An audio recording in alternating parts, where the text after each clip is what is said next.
তীব্র জল সংকটে ভুগছেন তুফানগঞ্জ ২ নম্বর ব্লকের ভানুকুমারী এক প্রথম গ্রাম পঞ্চায়েতের চর ভানুকুমারী এলাকার বাসিন্দারা। বাড়ি বাড়ি পানীয় জলের কল পৌঁছে গেলেও মেলে না পানীয় জল।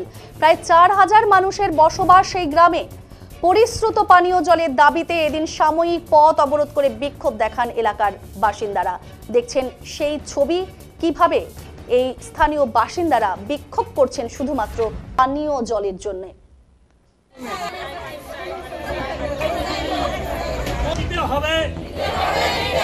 আমাদেরকে পানি দিতে হবে, আমাদেরকে পানি দিতে হবে, দিতে হবে। নইলে আমরা ছাড়ছি না, ছাড়বো না, নইলে আমরা ছাড়ছি না, ছাড়বো না। আমাদেরকে পানি দিতে হবে, আমাদেরকে পানি দিতে হবে, নইলে ছাড়ছি না, ছাড়বো না। রাস্তা বড় ছাড়ছি না, ছাড়বো না।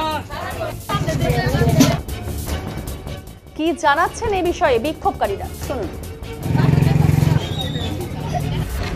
আমাদের এটা ২ নং চর ভানুকুমারী, ২টা বুথে আমরা ৪,০০০ লোক বসবাস করি।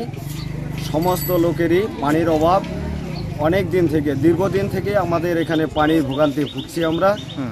২০১১ সালের শুরুতে আমাদের এখানে এক ধরনের টাইম কল ছিল, সেটাকে আজকে থেকে ২ বছর আগে সেটাকে ভেঙে দেওয়ার পরে বাড়ি বাড়ি একটা টিপ কলের ব্যবস্থা করে দিয়েছে। কিন্তু এই ২ বছরের মধ্যে একদিনও এক ফোঁটা পানি পর্যন্ত আমাদের এই ৪,০০০ লোকের বাড়িতে কোনো বাড়িতে ঢোকেনি। এখন বিশেষ করে আমরা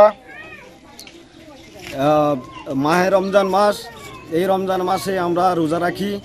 আমরা মুসলিম পরিবারের সমস্ত লোক, ছোট বড় সবাই এখানে রোজা রাখি।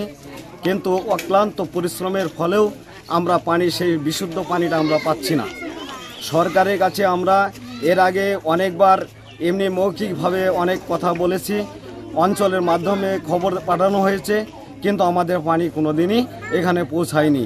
কিন্তু এখন আমরা দেখছি যে আমাদের এখানে পানির কোনো ব্যবস্থাই হচ্ছে না। দাবি হলো, আমাদের মেন কথা হলো দীর্ঘদিন থেকে আমরা পানীয় জলে খুব কষ্ট পাচ্ছি।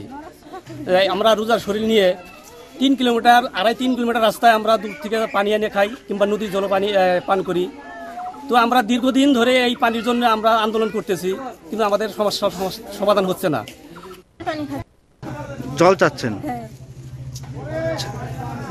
আপনার নাম? আমার নাম মালিকা খাতুন। আমরা কলের পানি খাচ্ছি, পানি খেয়ে আমাদের অনেক অসুখ বিসুখের সমস্যা হচ্ছে। আচ্ছা, কি চাচ্ছ এখন? এখন আমাদের পানির ব্যবস্থা